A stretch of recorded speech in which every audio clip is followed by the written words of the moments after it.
Uh, well, evening. It's 11:47 at night. It's only 9:14, 2020. I'm way behind on my damn video postings. Apologize for that. There's been such stuff happening over here that sometimes I keep wondering. I also keep regretting the mistakes I've made in my past, including mistakes made today because of personality and stuff. Still hot as hell in here. What's going on these days? Well, let's see. Politics still screwing things up left and right. The pandemic is still trying to kill people left and right. Drug companies are still trying to get medications for those. And we got a hurricane, Sally, about to kick the shit out of Louisiana, Alabama, and Florida at the same time. Category 2. So it's supposed to be coming landfall tomorrow morning. Perfect. The thing is, I will live in California at this point over here, and we're still going through the climate changes because we've got a lot of brush fire going through. We had a brush fire called the Bobcat out in San Gabriel's in the Angeles National Forest area. And instead of being 6% contained, conditions happened and they lost containment of 3%. So back where they started from. Damn thing's over 35, 38 plus thousand acres. They still got more fires going on up in Northern California, not to mention Oregon and Washington. We're pumping out a hell of a lot of air pollution, aren't we? There's no joke in this damn thing. This is scary stuff. And in dealing with all this scary stuff, how are we supposed to deal with it? I don't know. But we are dealing with it. Mistakes I've made in trying to talk about the current stuff these days is how to handle stress and pressure. Especially when I've heard advice from people that I respect, but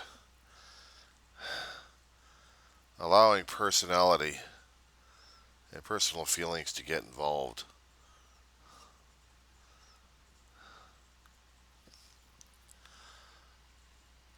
For some people, when they're taking computer classes, actually college courses, sometimes they have to weigh whether or not the classes are actually worth it or not. I've taken a lot of heavy duty classes, and I thought maybe one or two light classes would be fine. This semester, I was just taking two again. You know, one was supposed to be for fun, and the other one was supposed to be for requirements. And the problem is, I made the same mistake last time when I took the same professor. Only this guy likes to do genres as an English teacher, and this guy's got a personality that some students find offensive, and other students they laugh it off. And unfortunately, I'm one of those kind of students that I've been around far too long that I don't deal with personalities I can't deal with or need to deal with, despite the fact that maybe school credit going on. Call it a confession at this point over here, but I've taken this guy before and I couldn't deal with him once. Especially when he kept insulting and making derogatory statements. And I had enough. He did the same damn thing to me again this semester. He was doing science fiction. Science fiction course is basically an elective course. Science fiction is an open-ended topic that encounters and encompasses a hell of a lot of situations and a lot of decisions, themes that can be explained either in a future technological cyberpunk, whatever the hell they call it these days, form or fashion of what situations are supposed to be, or predicted to be, or afraid to be. And growing up as a kid, I saw the sword and sorceries. I saw the ships blasting at each other. I'd seen the science fiction shows on television a lot. Hell, I even seen the movies. I've also seen old serials growing up. Not to mention reading books. Different sorts, different topics. Some of them science fiction, but they still, and also some fantasy as well. Trying to get a general picture of things. Reading it for fun, reading it for entertainment. Sometimes reading it because of scholarly. But all of it had relevance. Then when I'm dealing with a lesson plan for this particular year at my particular age point, and I'm dealing with stuff that really hadn't come across. Material should have been explained a little more fully, but not when I have an instructor who likes to kid around too damn much. I've had professors who kid but didn't needle people. This guy did. He needled too much. One way or another. I always kept cracking jokes and trying to educate people at the same time. And I'm trying to, trying not to let this guy get to me. And unfortunately, he got to me. He got to me. It hurts. I know the old adage, sticks and stones may break my bones, but names can never hurt me. Bullshit. Bullshit. If people actually have pride and arrogance and ego, they actually can hurt people. They can do that with a word. They can do that with a gesture. They can do that with whatever kind of thing they've got going. And the problem is, it hurts. It hurts. Because I'm dealing with insensitivity. I'm also dealing with a culture shock and swing over here. The kids these days are more sophisticated when it comes down when they're going into college. They're trying to be more sophisticated. And the way I keep listening to the students these days, they're trying to understand what's going on. I'm like, Jesus, I wish I had been the instructor. Because I wouldn't have put the students through so much pressure and stress. I don't mind writing reports in English classes. That's what you do. To improve your writing skills, you write. You read material, you analyze it, you create reports, you write stories. And sometimes the reports have to be drier than dry toast. I have to keep learning how to do that.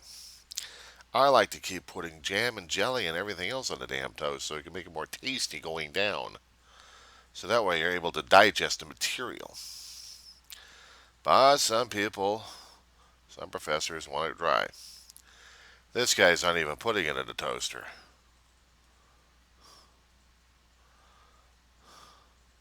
I know it's a complaint. It's a complaint I'm doing at this point over here, but still. I know there's going to be a lot of students out there who also run into the same situation with professors, elective or otherwise. And they have to make the decisions whether or not they're going to be dealing with the humiliations instead of dealing with what you can and can't do.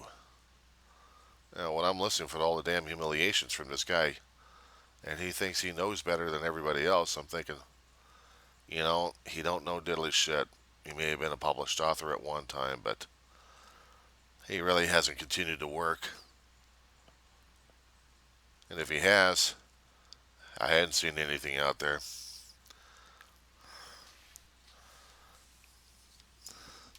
But if you're going to write, write.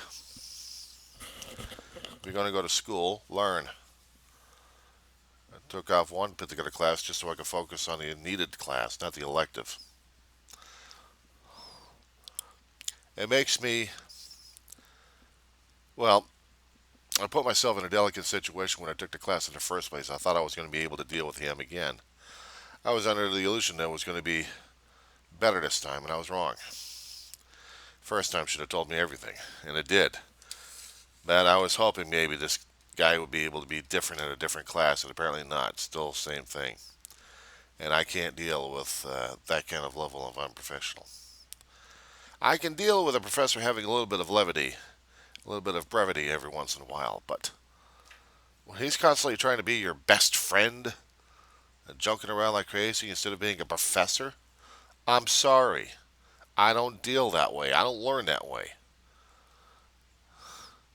Give me a professor that can easily deal with the students a little bit of brevity, however, maintains the course and flow of education flowing from them to the student without any interruption. Give them time to pause to think about things. Let them ask questions. Give them feedback. Let them give you feedback. And I know the guy was trying to do is trying to get people to learn and ask questions at this point over here, but man, does he have a way of sucks. I've seen other professors be a little bit better, but then I've heard of professors complaining about other students complaining about them. And I didn't have any problems with the professors because I'm almost at their age.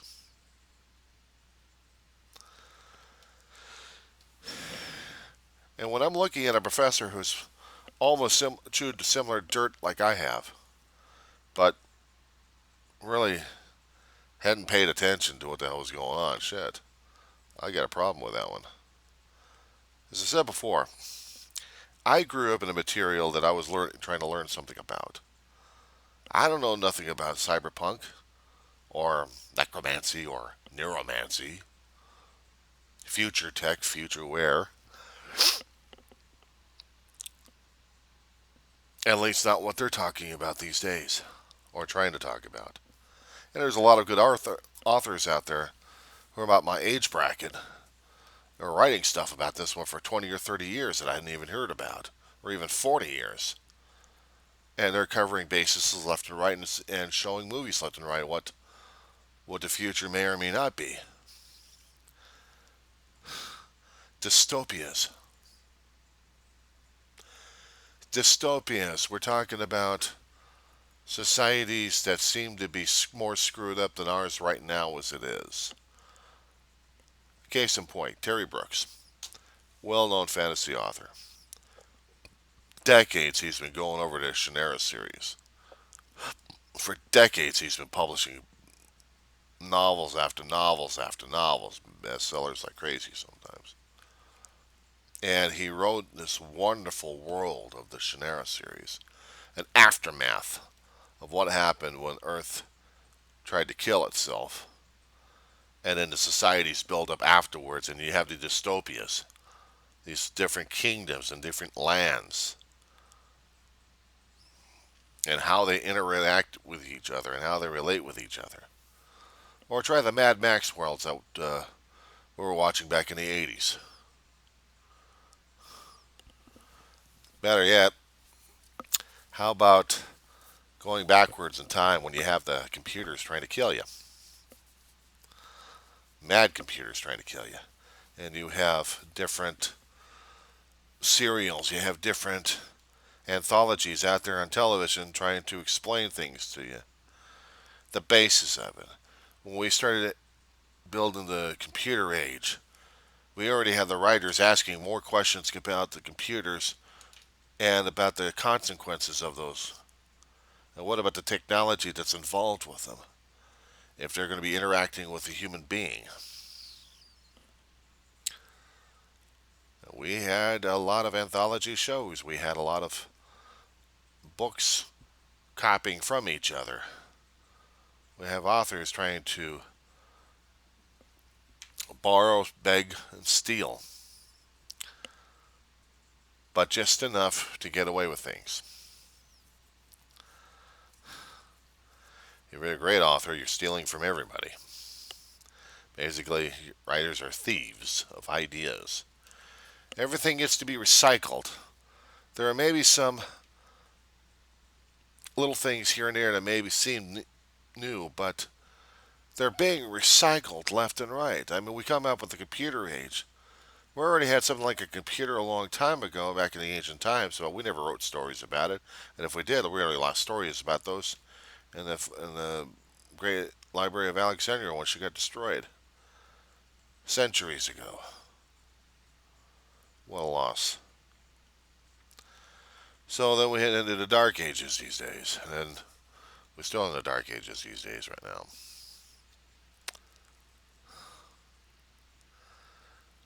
But for the past 40 years or 50 years, we're talking about mechanisms in people, or mechanisms controlling people, or people controlling mechanisms, blended in them. Even robots or computers trying to act human, or humans acting like robots. There's been anthologies like that. Because they were already dreaming that stuff up back in the 50s, 40s, 50s, 60s, even the 70s. And the works I've been seeing these days are rehashes left and right, reinterpretations of it. And how would I be able to explain to a student that in order to think of science fiction, you think of one of the rarest stories of all comes in Ezekiel. When this one guy happens to meet aliens, beings with different shapes or different animal heads or something like that. And that was, to me, when I'm reading that from the Bible, it's like the first science fiction story I've read. I'm like, oh my God. And then we're worrying about Mad Max world, and then the Bible comes up with the revelation. Here comes the Mad Max world. Here comes the world right there. If you want to use science fiction basis right there, you use part of the Bible as that kind of basis. And morals and attitudes and behaviors. I mean, it's a good reference book right there. Besides trying to get people to believe in one way, but it's also, you have to look at it with an entertainment value, because some things in there are actually entertaining enough, scary enough for predictions anyway. But in comparing to what we've got going on right now and our own interpretations of what the apocalypse is going to be, hell, we're seeing something like that right now as it is. So when we get into the politics, I'm reading politics. And I don't think these students have got that information quite down yet. They haven't quite figured that information out. I don't even think the professor I had actually understood that. Is that we've already had indoctrinated ourselves a long time ago, and we didn't even realize it. We didn't even realize it. We didn't even understand it. But it takes a while for it to sink in and try to reformulate and then come up with the answers to saying, oh my God, we actually did go through this thing. What's going on? Because we're walking through it. And all the other writers are talking about from the computer age from the 1940s onward. Make the mechanical clackety clacks with an overactive calculator trying to figure and analyze things. And we're worrying about these things turning into supercomputers trying to kill us. There are movies out there based on that. Already came out. We had robot movies out there trying to kill us. So we already had the beginning of those. And they're copying over each other left and right.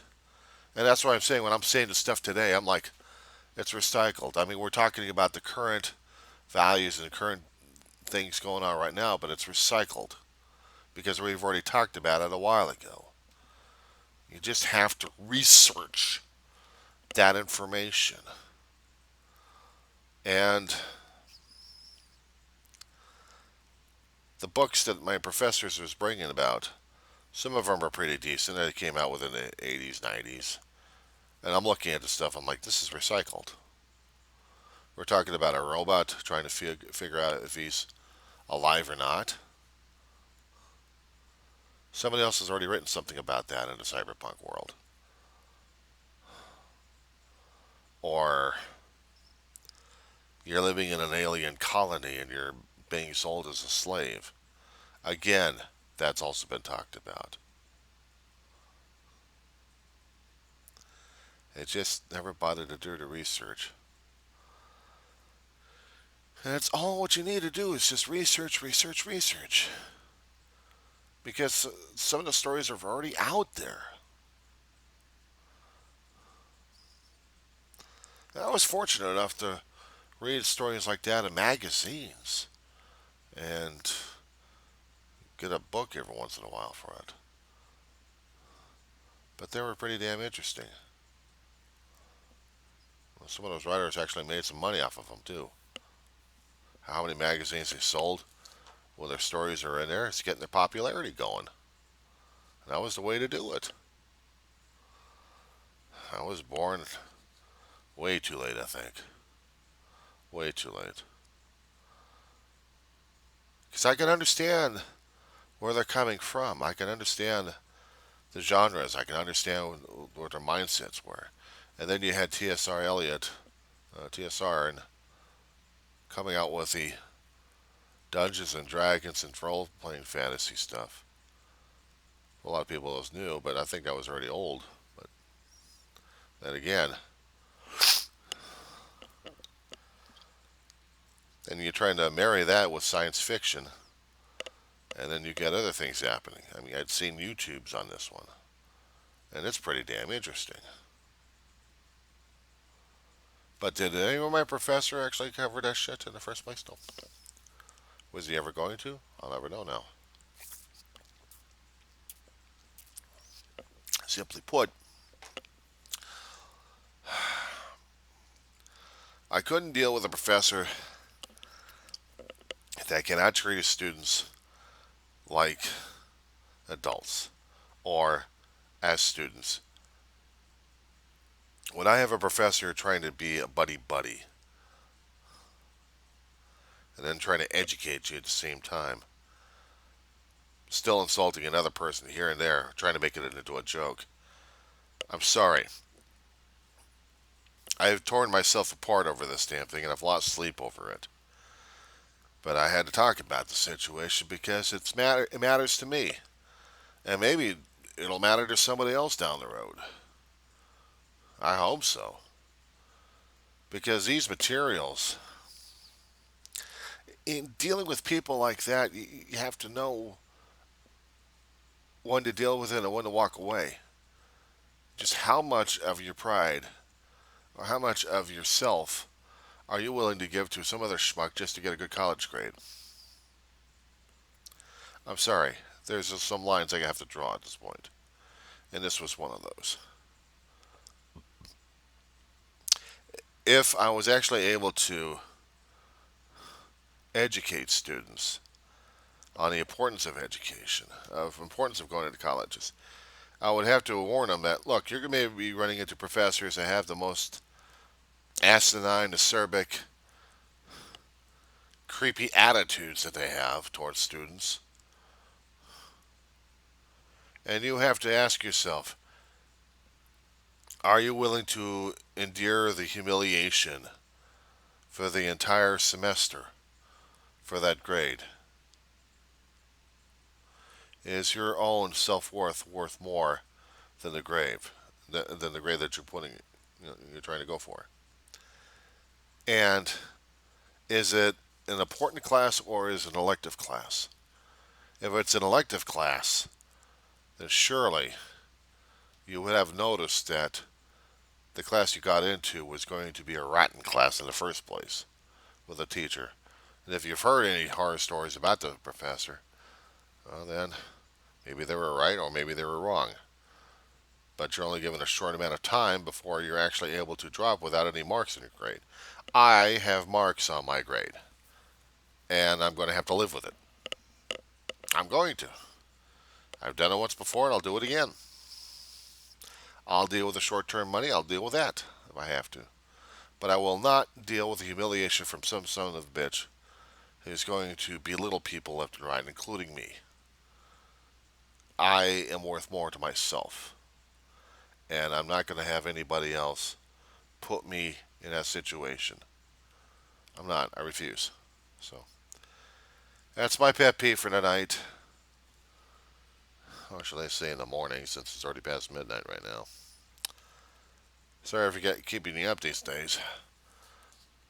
My insomnia is driving me crazy.